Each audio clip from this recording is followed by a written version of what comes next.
Oh my God. I cannot wait for you guys to hear this episode with Mukki Gill, who is the CEO of the Zor app. She's the CEO and also an undergrad.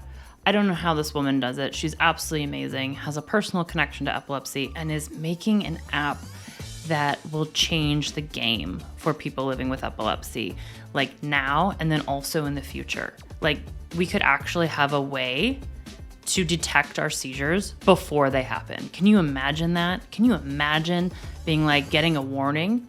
Oh my God, I can't wait. I can't wait for you guys to listen to this episode with Mukki Gill. She is absolutely outstanding. Before we dive in, I want to give huge shout outs to community partners Epilepsy Foundation of America, the Danny Did Foundation, and Epilepsy Alliance America.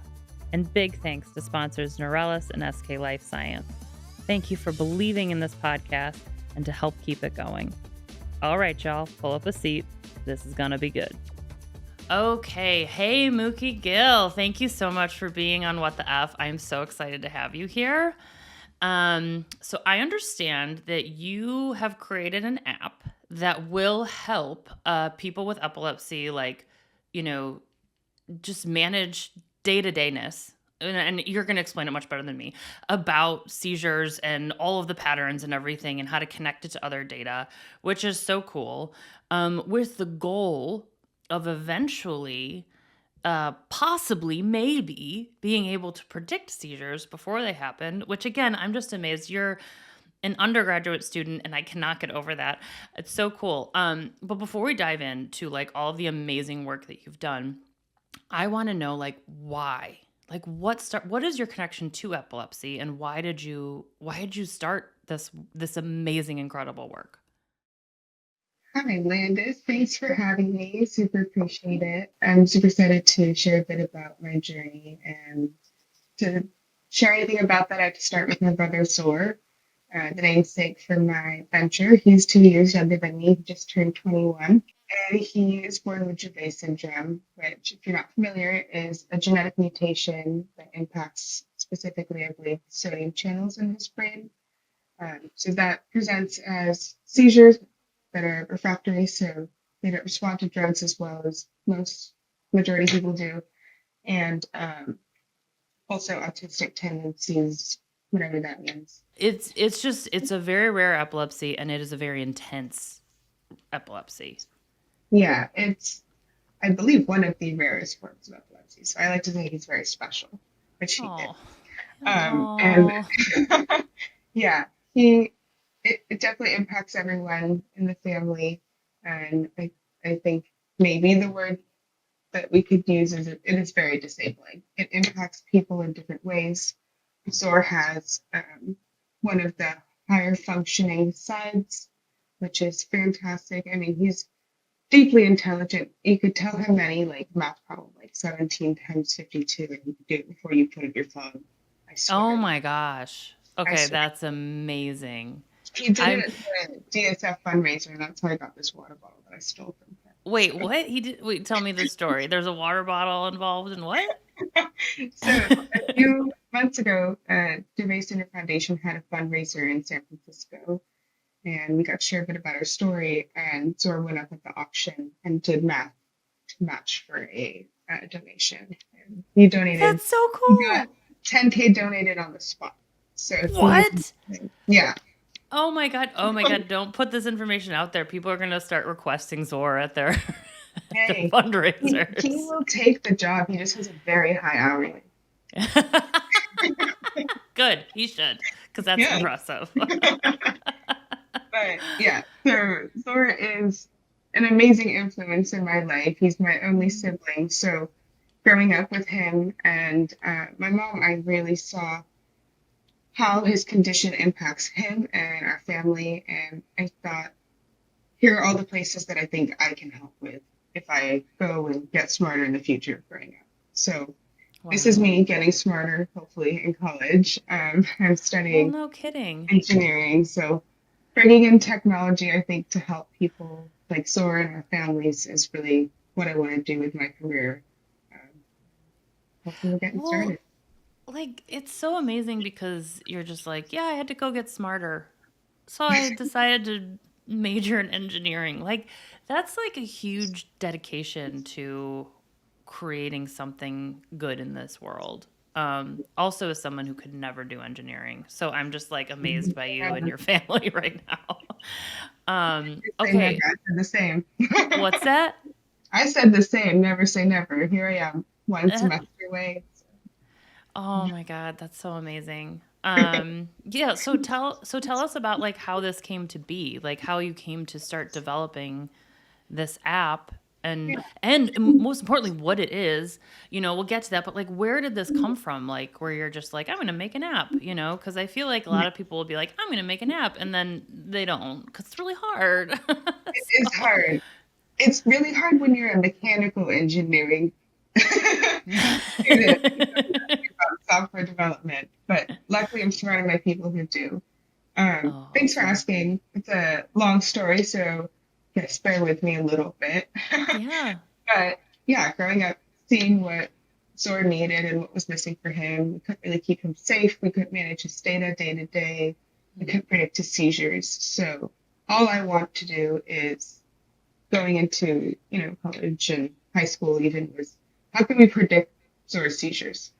Even if we had a 2-second warning, we always said if we could just have a 2-second warning, he could sit down and prevent the fall that he has where he hits his head on the same spots of his head every single time. Yeah. And it's bloody and it's scary and it's traumatic for him, it's traumatic for us. I really wish it was avoidable because the seizures, we always say the seizures are not the scary part, it's the unpredictability of it. Oh, can you say that again, because that is huge. Seizures are really not scary at all. We all know how to deal with them and how to respond to them as a caregiver. I mean, I can't speak for the patient perspective, of course, but the unpredictability of the seizure is the true scary aspect of it. I talked to a neurologist once, and she was like, "Wouldn't it be awesome if you could like schedule your seizures?" I know, right? I Yes, mean, like be like, you know what? I don't want to go to this meeting, so it's gonna be Tuesday yeah, at 11. Like no, we feel the same. Like, my mom loves to travel. Her dream is to take me and Zora to every country in the world, which we're very, very lucky to be a part of. oh God, I I know. love your whole family. Can we be a part of it? Yes, please come, come up I'm and not as smart as you guys though. I'll be the dumb one in the family. How about that? I'll show up and be like, everyone needs a dumb one. I will take it. we I all will need take a it. podcast. I'll say that for There sure. we go. Come up. But we always say like, oh, I wish Zora could just have his seizures before the trip, so we could like Yeah. not worry about it on the trip. All right. Yeah, but that's not how this is. But I guess back to kind of how I found myself where I am. Um, Going into college, I wanted to try to figure out how to do something to help our family. And to me, that was how can I predict seizures? And I went down a rabbit hole one summer of like, okay, let me look at EEG technologies. Okay, how could we do like something? My goal is also to do everything non-invasive. I want it to be accessible to everyone. I'm 100%. I mean, that's why I created a podcast is because it's free and accessible. It's the same. I get it. It's like, I'm a writer at heart, but I was like, sometimes comprehension is not like our strong suit, especially like after a seizure or whatever. And then you have to find it. It's just much easier to find a podcast than it is an article. Yeah. So I feel you. And in this day and age, I think being able to reach people as much as you can is super, super important. So I was going into all the EEG technologies and I wanted to make sure we were keeping it non-invasive, right? Mm-hmm. So, um, okay, how do we wear long-term technology? You need like adhesives to shape the hair. What do you do in sweat? What do you do when hair grows back? What do you do when skin grows or there's like dead skin on top? How do you deal with like the noise from external stuff? So there's so many questions that kept popping up the further I was diving into this, and that's normal. But it was to the point where I was like, I don't think any patient's going to want this. If it's going to be like a wet thing where you have to shave a specific part and then replace it after every number of days, like Yeah, that's a I don't great think point. Zora would deal with that. Like that's Yeah. what kept coming back to me. It's like, would Zora deal with this? No. Okay, next. Like I love these it. are the litmus tests for the beginning of kind of how we were approaching this, I think. Yeah. Um, and then someone said to me once, "So how do the dogs do it?" And I was like, "Huh, interesting." So then I was Mm-hmm. like, "How do the dogs do it? How do people Mm-hmm. have these dogs that they say can predict seizures?" Because I know I've always wanted a dog, so I would always say, "Hey, mom, can we get a dog for Zora, and then I can also have a dog?" And she, You're like, it's a twofer. We both win. yes, I think so. But she's a single mom, and her thing is, why would I take care of another living being? I got my hands full, and as That's a an very adult now, valid, I can very understand. valid point. Yes. So again, not accessible to all. I know, like Yeah. insurance doesn't cover these dogs because they're not prescribable. There's wait lists. It costs thousands and thousands of dollars. So Mm-hmm. they're doing something. People swear by them. How can we turn what they're doing into technology? Is kind of my like initial dream thought. That's fucking Um, brilliant. I'm sorry, but it is. Like, like, it's one of those things where I feel like it's just sitting there and like, how have we not thought of this before? Like, I'm not trying to simplify your idea in any means yeah, necessary, but I'm just like, totally. how have we not thought of it? Because it's brilliant and it makes so much sense. I really appreciate that, and I completely agree. And I think the reason is the clinical world doesn't trust these dogs, and I think that's okay. Like we don't Mm-hmm. have the clinical evidence to show specifically what the pathological ways of how they're doing what they're doing, and that's where I think research really needs to come in to show, okay, these are validated, biomarkers associated with this Mm-hmm. approach, and we don't quite have that research. So I think that's why.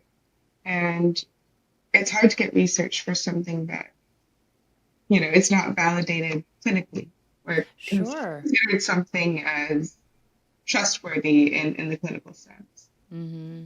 Yeah, it's very outside the box, outside the clinical box for sure. Yeah. Yeah.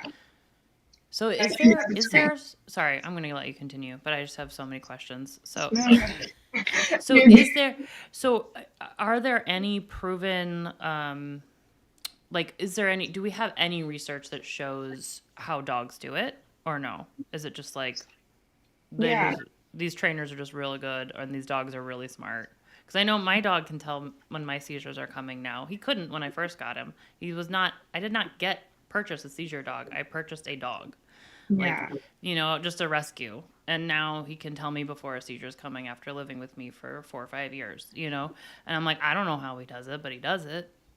So Right. is there any like because I know also I'm selfishly asking because so many people are very skeptical when I Yeah. bring my dog places, and they're like, "Oh, right, that's not a service dog," And I'm like, "No, we can really tell when my seizures are coming." So I also feel like this is if there's research out there, I can like drop on people and be like, "This is why." So I am being very selfish and asking, but I know I'm not the only Yeah. person out there who deals with discrimination and stigma against their service animal. Yeah. No, there is, I mean, experience speaks, right? But that's Yeah. just almost true, is experience. And I will say I'm not a scientist, I'm not a doctor. I'm a student who likes to read a lot of things on the internet from a lot of specific journals. And It's okay. I'll say it. You're brilliant, even though you don't have those titles yet. Yeah, you don't even need those thank you. titles. You're just brilliant. Yep. Oh gosh, you're too sweet, Landis. But for what I have found on the internet, there's a hypothesis that what's being detected, and most of the science in this is shown through analysis of sweat, through like cotton swabs or like taking sweat samples from patients, post, before, during, after seizures, Okay. in between. Um, Two things. Hypothesis is what they're smelling is a fear pheromone that we excrete somehow prior to seizures, and they just know to alert to it because they fear it. And Mm, I that think makes that's why a sense. lot of people see it preemptively as well. Dogs have shown in clinical settings. I'll send you these links so you can drop them because I also don't want to Awesome. say these things without correction. Oh yeah, we'll show you got the backup. We'll cite your work. Don't you worry. I'm an English major. We will always cite your work. There you go. See, Yeah. I study history too. It's mechanical engineering and history, so I care a lot So about you're these. you're a double major? It's a combined one at Northeastern. Cool. Well, that's cool. I love it. I did a little bit of both. Of course, of course, of course, and CEO of Zor app. Of course, right. It's just so many things. Okay, sorry. Keep going. You're So, so sweet. so there's a research docu paper out there that says something about a fear Yeah. pheromone. Okay. So it says that, and there are also other research that shows that dogs can sniff seizures and alert to them on like cotton swabs up to 4 hours in advance in research or clinical settings. Wow. And I've had a lot of anecdotal, I don't know, I've heard a lot of stories of people telling me the same of dogs being able to alert to them like 4 hours or more in advance, Mm-hmm. um, which I think is just incredible and could literally save lives if it Yeah, was more they're so accessible. smart. So yeah, that was kind of how I started off. And then through that, I spent a lot of time talking to people with epilepsy and caregivers and clinicians and getting to know this industry and the people in it. And everyone wants to be able to predict seizures, but like we said, this is a very out of the box idea or concept. And it's going to take years and years of clinical validation to bring to market and bring to people's hands. And I Totally. see that Yeah. and I believe That's that. not something that's like taken lightly, especially like you said, when it's not necessarily embraced Yeah. in the typical research clinical setting. Yeah. Makes complete Totally. sense. So what can I do now to help people? I still have that itch and I still know that there's things we can do. And I did this program called I4 at Northeastern, which is also something that you can do through the NSF. It's all about customer discovery, getting to know people, getting to know their needs, and yeah, figuring out what they are looking for rather than kind of making that assumption. Uh, Mm-hmm. through that, talking about kind of exactly what we've gone through. Yeah, prediction is great. Right now, this is how my mom keeps track of Zor's like seizures and medication changes. You know, this is like 5 years of data. You can keep scrolling. So, okay, so if you're not watching on YouTube, Mookie just pulled up a note that looks like a mile and Yeah, maybe 1,600 miles long. Yeah. like Okay. Santa's list of just data points. And like, God bless Santa's my list. mother, you God. know? Yeah, I think we all have a I have a note like that in my phone. I did not want to make one, but my doctor made me, and it sucks. Exactly. And It I didn't sucks. realize that this is this is how everyone does it. Everyone's got their notes app or something in their kitchen where they write something down. And as someone who's being trained as an engineer in, you know, the age of big data, you could say, um, Yeah. I know there's opportunity to organize and leverage this data for people like us to learn.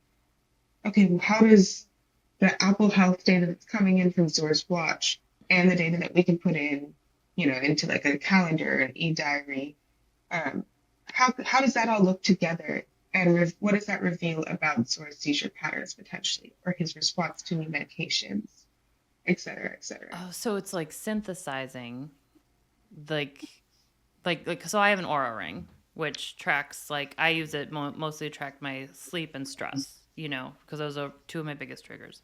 So basically, it could potentially, or I don't know, maybe like connect like Aura ring data or my Apple Watch data Yes. to my seizure data. Yeah. That's So nuts. That's so cool. that's yeah, exactly kind of the gap we saw in the market was there's no centralized or standardized way to track seizure data and epilepsy related symptoms for patients, for caregivers, people taking care of people with epilepsy.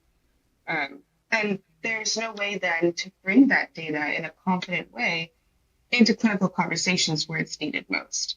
I was Yeah. lucky enough to do a clinic visit at MGH under Dr. Cole here in Boston, and it was just half a day. You know, I sat in the room while he saw 8 patients, and that is where I really, really saw, you know, for my own eyes, Dr. Cole was missing that day-to-day data. The systems that he was using online were not helping him see the data he needed to see. And patients, Yeah. I mean, obviously are unable to recall data like this. Why would you be able to? So Right. it becomes a mismatch where people are not able to give each other what they need in clinical appointments, I feel like, often, Oh you my know? God, that's so true. We're not able to give each other what they need. That's so, and it's no one's fault. It's No just one. what the situation No. is. And like, I'm thinking too about like me personally with this Aura ring and how like it doesn't like track a seizure. So like, if I have a seizure, I have to go back and like look and be like, okay, what was my heart rate at the time I think I had the seizure, kind of thing. Like, oh, this is so cool. This is so cool. I'm so glad you think so. So, yeah, the app that we built together at the Zor team is to help address that. We've got onboarding system that's it's a lengthy one, but it's there to help you so you can learn the most. And eventually, our goal is to tweak the app and get smarter and smarter to find long-term patterns for yourself, for other people with epilepsy. But you get a homepage that will tell you, medication reminders, progress on the day. We have daily surveys to keep track of any kind of metric you want to keep track of, whether it's stress, menstruation. You can connect right now your Apple Watch and phone data in, and our next goal is to bring in the Aura Ring. We also got that for Zor, and other kinds of wearables so That's that you awesome. can centralize that multimodal data into one place. We've also implemented a calendar so that you have that like e-diary aspect. You can keep track of symptoms or triggers, seizures, Sure. missed medications, late medications, etc. Um, Yeah, and I've taken a look at your deck, and it is so impressive. And it's like, because I've tried a lot of seizure tracking apps, and I've never encountered one like Zor, where it just feels, because sometimes it's like, describe your seizure. And I'm like, I don't know what to tell you, but this has like options, and this has like what type of seizures you have. And there's just it's a very thoughtful app.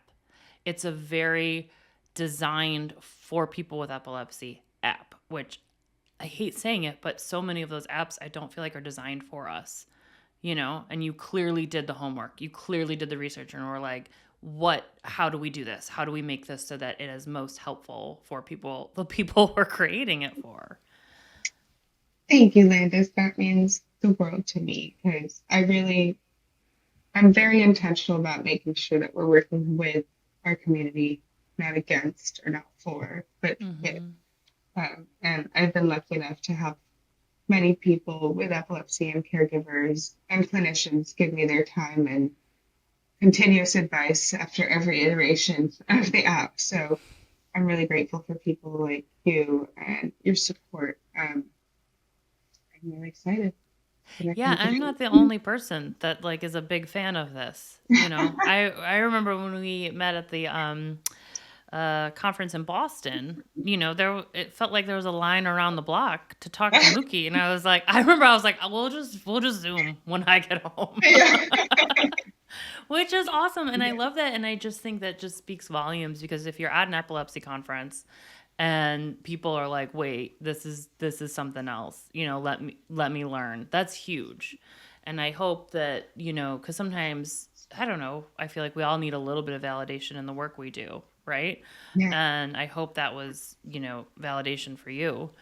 So where are like in this episode when we're time of recording is different than when it gets released. Mhm. So where are you hoping to be and when and what can people do to like get on board and sign up? Yeah. Yeah. Entrepreneurship timelines are crazy, but right now we are. Wait, we gotta repeat that. Entrepreneurship timelines are crazy. Girl, I know. I know. Oh my God. Yes. Yeah, it's like you're your own boss. Oh, you'll have control of your timelines. Oh, I feel like it's the opposite. Yeah, you don't. It's such a joke. I know you are your own boss, but like, doesn't mean you control things. Yeah, Yeah. correct. Yeah.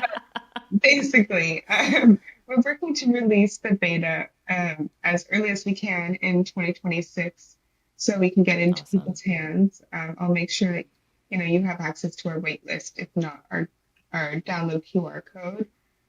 It'll be available in iOS for now, and we're working on getting it available on other platforms in the future as Awesome. we're Yeah, connected and with Apple Watch. So, yeah, I will drop the link to, whether it's to, get the app or to for the wait list in the episode description. So if you're interested, go and look at it now. Go get either sign up or get that app now. Um and then like okay, so and then like for the like, vision in the future, because we do know this is gonna take like time. yeah. What would it look like for it to like pair the predicting seizures that dogs use? Or like, and you might not even have this answer. You might be like, girl, I don't know. Like that's what we're figuring out. Um but would that be an app? Would that be like another wearable? Because, or how does that and what can we do to help further this along? You know?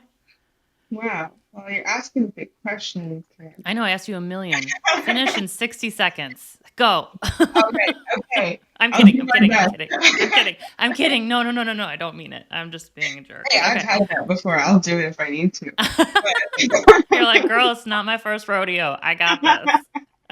um, I appreciate the question. So, in terms of our long-term goals, getting this app out and getting into people's hands is our primary goal, and making sure that we're improving it and adjusting it for what people like and what people don't like.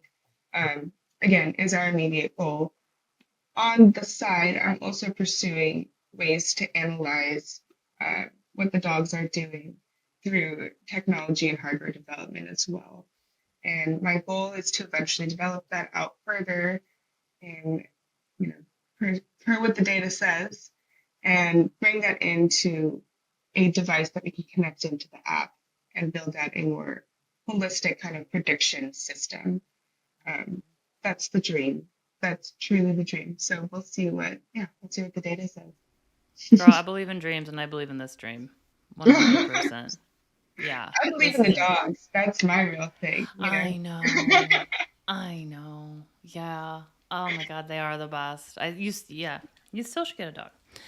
Because I you know. have all the time to take care of another I another being right now. my mom was right. You know, What'd you say?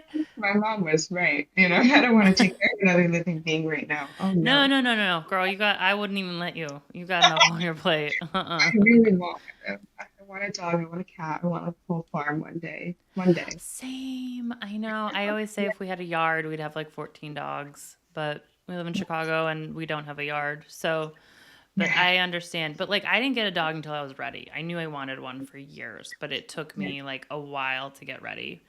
And Yeah. then and I'm so glad I waited because I don't think I could have handled it at a like different point in my life. So you're Totally. doing everything right by acknowledging what you want and going for it later. Thank you. I guess in terms also of how you can help, I am definitely looking for people to work with, whether it's beta testers for the app, people who can help support like our further research and our further development of the app. Um, we're looking for all the support we can get. I'm graduating college, so you know, email me. Yeah. So, and especially, people with epilepsy, caregivers, clinicians, I want to hear from people like yourselves and how I can make sure that what we're doing addresses needs that you may have in the workplace, at home, um, anywhere. That's really what I want to do with this. Yeah. Well, I will drop the because everything's going to be in the episode description, but including the Zor website so that people can get in touch with you if you're listening and you're like, hey, I can help, I have ideas, like, and you know what you're doing. Don't be like, you know, like me, where like No, please, I if got you're like ideas. Angus, please let me know. Oh. Please reach out. Yeah, but like, that's the thing is we got to come together to make this stuff happen. And so like if you're like I hope anyone listening is like you contribute in any way, please get in touch with Mukki through the Zor website, through the contact form. Because It literally takes a community, it takes a village, it takes all of the brains, all of that we can get, contribute to something to make it happen. Completely agree. It's again, our goal is And maybe some money. I don't know. yeah. I'm just throwing that out there, but That's not something I will say no to, but I mean, but you're absolutely right. I think it's so important that these solutions come from our community, not on behalf of. Um, so let's make it happen, folks. absolutely 100%. In terms of the app as well, one other feature that we have that I'm like most excited about is our data visualizations. So all of the metrics that you want to track, like I said, anything that you kind of make yourself, like our DIY metrics, or you bring in from the Apple Watch or your phone, will be stacked in a view where you can see like each over a specific amount of time and compare them. So our biggest thing was like, okay, how does Zora's medications impact him over time so we can see his seizures and his stress kind of together. This is And then also amazing. you can go into each one and see it in specific views, and we have like insights developed for that as well. Okay, so this is so amazing as someone who, like many people with epilepsy out there, has done a lot of medication changes, a lot of additions, subtractions, and you're just kind of going crazy trying to figure out because it like to onboard or deboard a medication is an awful experience for the most part, for me anyway. And it's really hard to describe. So if I had like something prompting me or just showing me, just being like, listen, this is what happened when you were decreasing this med, or this is what happened when you were, increasing this med, that would be so incredibly helpful to share with a doctor because sometimes you go in and you're like, and I'm like, I don't know, I just feel awful. I don't know how to explain it. you Yeah, know? yeah. Oh, this is so cool. So cool. Thank you. No, that's Yes. exactly it. So the issue that we're missing is that day-to-day data in those conversations. And so because of that, we've also made it so that you can export these data visualizations along with these personalized insights into a template that we made with doctors. So it's a one pager you can just print out and bring to your clinical appointments. And that will hopefully inform everyone a little bit more about what goes on behind the scenes. That's amazing. Like it just kept getting better and better and more. You're like, it's a template. First, it's a template that we all need a template for this stuff. Right. Second, we create it with doctors. Like, what? Like, this is incredible. This is incredible. Oh my Thank God. you. Well, I hope people like it. I'm excited to get it to people's hands. Yes, I can't wait.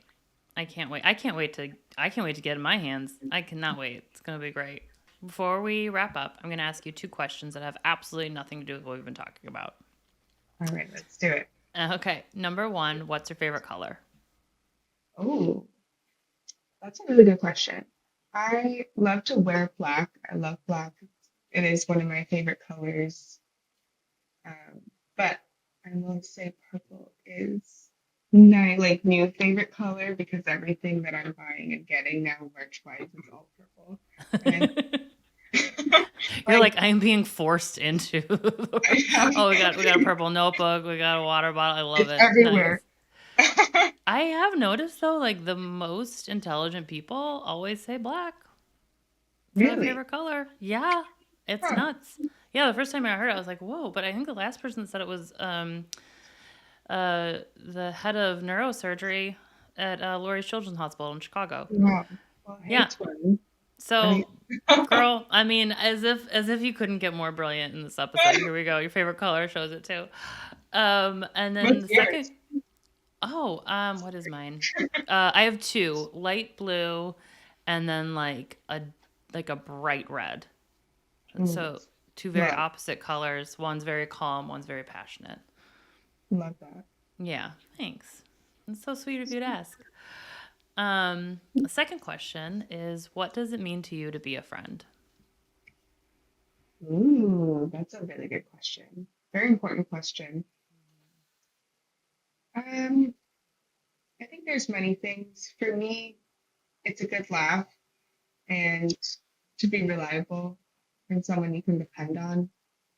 I think also there's different kinds of friends in life.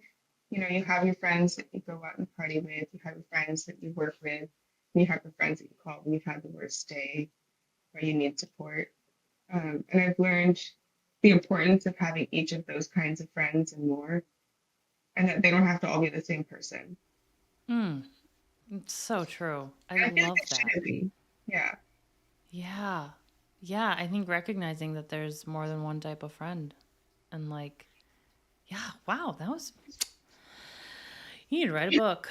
Um when in your Absolutely. free time, in all your free time, go write a Let's do it book. together. That sounds good. Okay. I love that. Well, Mookie, thank you so much for being here. Thank you for your work. I cannot wait to try this app. I will be like I will be just waiting to try it out. And I can't wait to see where this goes. Thank you for all of your passionate work. It really means a lot. Thank you, Landis. That means so much to me. And thank you for having me and for having such a fantastic platform and place to have conversations like this. I mean, where else Oh, can the world go for these? So thanks for having it right here and for having me on it. you bet. You bet. We'll talk soon.